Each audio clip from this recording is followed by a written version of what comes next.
Hi viewers, ഇന്ന് നമ്മൾ ഉണ്ടാക്കാൻ പോണത് ഒരു വ്യത്യസ്തമായ ഒരു നല്ല ടേസ്റ്റുള്ള ഒരു മീൻ കറിയാണ്. നമ്മൾ മലയാളികൾക്ക് മീൻ കറി എന്ന് വെച്ചാൽ ജീവനല്ലേ. നല്ലൊരു മീൻ കറി, അതാണ് നമ്മൾ ഇന്ന് ഉണ്ടാക്കാൻ പോണത്. ഈ മീൻ കറിയിൽ ഉപയോഗിക്കുന്നത് നമ്മുടെ സാധാരണ ടാമറിൻഡ് അല്ലെങ്കിൽ പുളിയാണ്, കുടംപുളി ഒന്നുമല്ല. പിന്നെ തേങ്ങ അരച്ച് അതിൻ്റെ പാലെടുത്തിട്ടാണ് ഈ കറി ഉണ്ടാക്കുന്നത്. പക്ഷേ ആ തേങ്ങ അരയ്ക്കുന്നതിൻ്റെ ഒപ്പം കുറച്ച് സ്പൈസസും സ്പെഷ്യൽ ഇൻഗ്രീഡിയൻസ് ചേർത്തിട്ടാണ്. അതുകൊണ്ട് ഒരു പ്രത്യേക രുചി തന്നെയാണ്. ഒന്ന് ട്രൈ ചെയ്ത് ഇരിക്കേണ്ടതാണ് ഒരു പ്രാവശ്യമെങ്കിലും. പിന്നെ ഈ മീൻ കറിക്ക് ഞാൻ യൂസ് ചെയ്യണത് കിങ് ഫിഷ് അല്ലെങ്കിൽ നെയ്മീനാണ്. വേറെയും മീൻ ഉപയോഗിക്കാവുന്നതാണ്. മത്തി അല്ലെങ്കിൽ ചാള ഇതിന് നല്ലൊരു ഫിറ്റായിരിക്കും. നിങ്ങൾ വേറെ വല്ല മീൻ ട്രൈ ചെയ്യണമെങ്കിൽ ഒന്ന് കമൻറ്റ് സെക്ഷനിൽ അറിയിക്കുക റിസൾട്ട് എങ്ങനെ ഉണ്ടായിരുന്നെന്ന്. പിന്നെ ഈ കറിക്ക് ഞാൻ പ്രിഫർ ചെയ്യുന്നത് നല്ല വലിയ പീസസ്, നല്ല ഫ്രഷ് മീനായിരിക്കണം. സ്കിന്നും ബോണും ഇൻടാക്റ്റ് ആയിട്ടുള്ള ഇതുപോലത്തെ പീസസ്. ഈ വീഡിയോയിൽ പക്ഷേ ബോൺലെസ് ആൻഡ് സ്കിൻലെസ് ഇതുപോലത്തെ പീസസ് ആണ്. എന്നാലും ഞാൻ ഈ കറി ഒരുപാട് പ്രാവശ്യം ട്രൈ ചെയ്തിട്ടുണ്ട്. ഏറ്റവും നല്ല റിസൾട്ട്സ് നല്ല ഫ്രഷ് മീൻ, സ്കിന്നും ബോണും ഉള്ള അതേ ആദ്യം കാണിച്ച പോലത്തെ പീസസാണ് ഇതിന് ഏറ്റവും നല്ലത്. അപ്പോൾ 500 ഗ്രാംസ് മീനാണ് എടുത്തിരിക്കുന്നത്. ആദ്യം ഒന്ന് നല്ലോണം കഴുകി സ്ക്രബ് ചെയ്ത് ഇത്തിരി ഉപ്പിട്ടിട്ട് ഒന്നും കൂടി റിൻസ് ചെയ്ത് ഡ്രെയിൻ ചെയ്ത് വെക്കണം. അതിനുശേഷം ഈ മീനിലേക്ക് 1.5 ടേബിൾ സ്പൂൺ വിനെഗറും 1/2 ടീസ്പൂൺ ഉപ്പും ചേർത്ത് ഒന്ന് ലൈറ്റായിട്ട് സ്ക്രബ് ചെയ്ത് ഒന്ന് മാരിനേറ്റ് ചെയ്യാൻ വെക്കണം അല്പസമയം. അതേസമയം ഒരു ചെറുനാരങ്ങയുടെ സൈസുള്ള ഒരു പുളി കഷ്ണം 1/4 കപ്പ് തിളപ്പിച്ച വെള്ളം ഒഴിച്ച് ഒന്ന് സോക്ക് ചെയ്യാൻ വെക്കുക.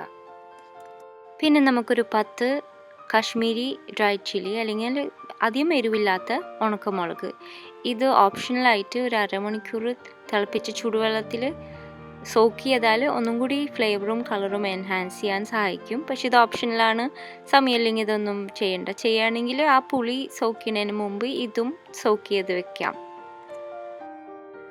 അപ്പം നമ്മുടെ തേങ്ങ അരയ്ക്കാൻ വേണ്ടി നമുക്കൊരു 250 ഗ്രാംസ് ഗ്രേറ്റഡ് കോക്കനട്ട് വേണം.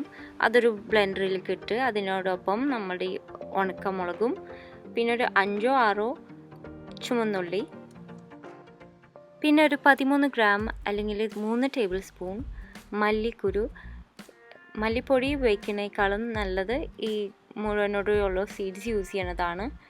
ഇതിൻ്റെ അളവ് കൂടി പോകരുത്, അല്ലെങ്കിൽ മല്ലിയുടെ കുത്ത് ഇത്തിരി കൂടിപ്പോവും.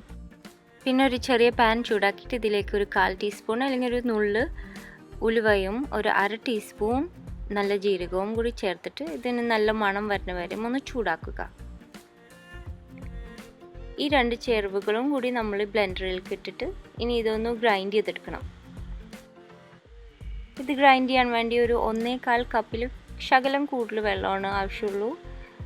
ആ തേങ്ങ അരയ്ക്കുമ്പോൾ നല്ല സ്മൂത്തായിട്ട് അരഞ്ഞ് വരാൻ വേണ്ടിയുള്ള വെള്ളം മാത്രം മതി, കൂടി പോകരുത്. ഏറ്റവും ആദ്യം ഒരു ഇതിൻ്റെ പകുതി എമൗണ്ട് വെള്ളം ഒഴിച്ചിട്ട് എന്നിട്ട് ഗ്രൈൻഡ് ചെയ്യണതിൻ്റെ ഒപ്പം അല്പം ഒഴിച്ചു കൊടുത്താൽ മതി. നമ്മുടെ പേസ്റ്റ് നല്ല സ്മൂത്ത് ആവുകയും വേണം. ഇനി നമ്മുടെ കറിക്കുള്ള ഇൻഗ്രീഡിയൻസ് നമുക്ക് പ്രിപ്പയർ ചെയ്യാം. നമുക്കൊരു വലിയ കഷ്ണം ഏകദേശം ഒരു ടേബിൾ സ്പൂണോളം ഇഞ്ചി വേണം. ഇത് നല്ല യങ് ജിഞ്ചർ ആണെങ്കിലാണ് ഏറ്റവും നല്ലത്. ഇത് ഒരു സ്റ്റിക്സ് ആയിട്ട് അരിഞ്ഞു വെക്കുക. ഈ യങ് ഫ്രഷ് ജിഞ്ചർ, നല്ല ജ്യൂസി ജിഞ്ചർ ആകുമ്പോഴാണ് ഈ കറിക്ക് ഏറ്റവും നല്ല ടേസ്റ്റ് വരുന്നത്. പിന്നെ അതിനോടൊപ്പം നമുക്കൊരു വലിയ എരിവില്ലാത്ത വലിയൊരു പച്ചമുളക്, അത് അരിഞ്ഞതും കൂടി വേണം. നമ്മുടെ പുളി സോക്ക് ചെയ്തേക്കണം നല്ലോണം അലിഞ്ഞിട്ടുണ്ട്. അത് സ്ട്രെയിൻ ചെയ്ത് അതിൻ്റെ സൊല്യൂഷൻ എടുത്ത് വെക്കുക. പിന്നെ നമ്മുടെ തേങ്ങ അരച്ചത് റെഡി ആയിട്ടുണ്ട്. ഇതൊരു 10-15 മിനിറ്റോളം ഗ്രൈൻഡ് ചെയ്തപ്പോൾ ഈ ഒരു പരുവത്തിലേക്ക് നല്ല പേസ്റ്റ് ആയിട്ടുണ്ട്. ഇനി ഇത് പിഴിഞ്ഞതിൻ്റെ പാലെടുക്കണം. ഈ തേങ്ങാപ്പാലെടുക്കാൻ വേണ്ടി വളരെ യൂസ്ഫുള്ളാണ് ഈ ക്ലോത്ത് വെച്ച് ഉണ്ടാക്കുന്ന ടീ സ്ട്രെയിനർ. ഇത് വെച്ച് നമ്മളിനി ഇതിൻ്റെ സ്പൈസ്ഡ് കോക്കനട്ട് മിൽക്ക് എടുക്കാൻ പോവുകയാണ്. നല്ലോണം പിഴിഞ്ഞ് ആ പറ്റുന്ന അത്രയും പാലെടുക്കുക. വേണമെങ്കിൽ ഒരു അല്പം ചൂടുവെള്ളം കൂടി അതിലേക്ക് ഒഴിച്ചിട്ട് ഒന്നും കൂടി പിഴിയാം, കൂടി പോകണ്ട.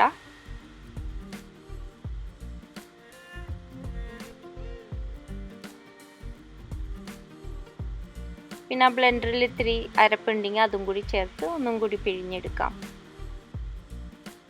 നല്ല സെൻറ്റഡ്, നല്ല സ്പൈസ്ഡ് തേങ്ങാപ്പാലാണിത്.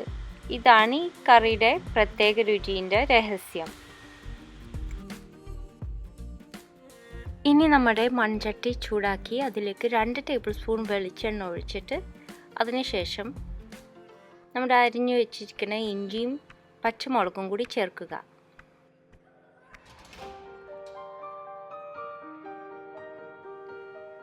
ഇതിലേക്ക് 1 ടേബിൾ സ്പൂൺ കറിവേപ്പിലയും കൂടി ചേർത്ത് നന്നായി വഴറ്റിയെടുക്കണം. ഇതിൻ്റെ ഇഞ്ചിയുടെ മണം നന്നായി സ്ട്രോങ് ആയിട്ട് നമുക്ക് കിട്ടുന്നവരെ ഇത് വഴറ്റിയെടുക്കണം. പ്രത്യേകം ശ്രദ്ധിക്കേണ്ടതാണ്. അപ്പോൾ ആ ഇഞ്ചിയുടെ മണം നല്ല സ്ട്രോങ് ആയിട്ട് നമുക്ക് കിട്ടിക്കഴിയുന്നതിന് ശേഷം നമ്മൾ പ്രിപ്പയർ ചെയ്തേക്കണ തേങ്ങാപ്പാൽ ഇപ്പോൾ ചേർക്കുക. അതിനോടൊപ്പം നമ്മുടെ പുളിവെള്ളം കൂടി ആഡ് ചെയ്യാം. ഇത് ഒരു തിള വന്നതിന് ശേഷം വേണമെങ്കിൽ കുറച്ച് കാശ്മീരി മുളക് പൊടിയും കൂടി ചേർക്കുക. ഒരു കളറും ഇത്തിരി കൂടി എരിവ് ആവശ്യം തോന്നുന്നുണ്ടെങ്കിൽ കുറച്ച് നേരം ഒന്ന് തിളയ്ക്കാൻ വിടുക. അപ്പോൾ നമ്മുടെ മല്ലിയുടെ ഒക്കെ പച്ച മണം ഒന്ന് പോയി കിട്ടണം. അതിന് ശേഷം നമ്മുടെ മീൻ ആഡ് ചെയ്യാം. മീൻ കഷ്ണങ്ങൾ ആഡ് ചെയ്ത് ഒന്ന് തിളച്ചതിന് ശേഷം ഉപ്പ് ആഡ് ചെയ്യാം. ഒരു 1.5 ടീസ്പൂൺ ഉപ്പാണ് ഞാൻ ഇട്ടേക്കുന്നത്. പിന്നെ ചെറിയ തീയിൽ മൂടിയൊന്നും വെക്കാതെ 10 മിനിറ്റോളം വേവിക്കണം.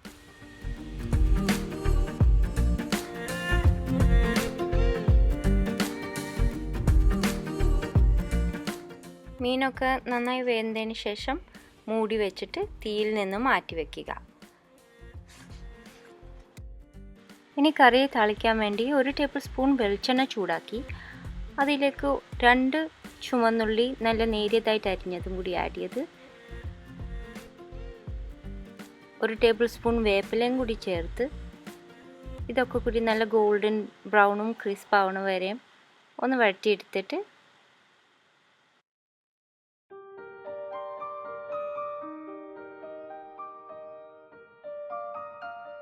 ഇത് നമ്മുടെ റെഡി ആയിരിക്കുന്ന കറിയുടെ മുകളിൽ ഒഴിക്കുക.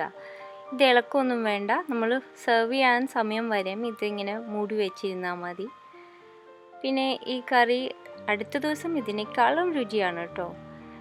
അപ്പോൾ വിളമ്പാൻ നേരത്ത് നല്ല ചൂട് ചോറോടുകൂടി കുറച്ച് തോരനോ എന്തെങ്കിലും ആയിട്ട് കഴിച്ചാൽ നല്ല ടേസ്റ്റുള്ളൊരു മലബാർ ഫിഷ് കറിയാണ്. ഇഷ്ടപ്പെടുന്നു വിചാരിക്കുന്നു.